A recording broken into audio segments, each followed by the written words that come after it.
Bismillaahi Raxmaani Raxiim.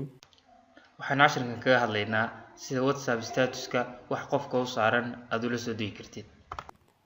Waxaan inta badan aragnaa markaynu WhatsApp galno in statuska la saarto waxyaalo kala duwan haddii aan lahayd sawir iyo haddii aan lahayd muuqaal intaba. Sideen haddaba tusaale ahaan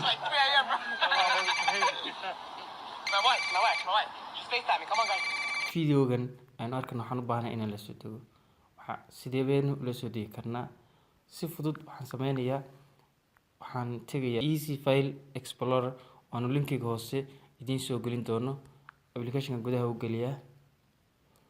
Kadibna waxaan dooranayaa dhinacan home ku xiga oo ah local. Waxaan ka dooranayaa WhatsApp baan raadinayaa. Waa kana WhatsAppki. Kadibna waxaan ka dooranayaa media. Waxaan halkan ku aragnaa statuska gudaha u geliyaa. Sidaan aragno videogi waa kan. Waan ku furayaa video player. Videogan ayaan u baahnaa inaan la soo degno. Waan tuujinayaa. Kadibna waxaan dooranayaa more si aan meel u dhigto. Copy to baan leeyahay. Waxaan sameynayaa xaqiiqan folder cusub baan gelinayaa. Waxaan u bixinayaa tijaabo. Kadibna okay baan leeyahay. Folderkan furaya kadibna okay baan leeyahay. Halkaas aan ku sii daayay. Waxaan kaloo soo qaadanayaa isagan oo aan u baahanahay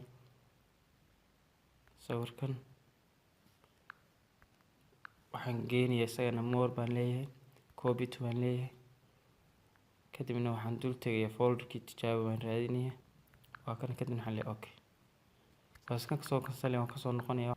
Kadibna waxaan imanayaa my files. Waxaan ka dooranayaa device storage. Kadibna waa kan folder tijaabo. Waxaan aragnaa videoga in toos u furmay oo aynu soo qaadanay. Waxaan kaloo aragnaa sawirkii isagana qofka u saarnaa oo aynu ka soo qaadanay.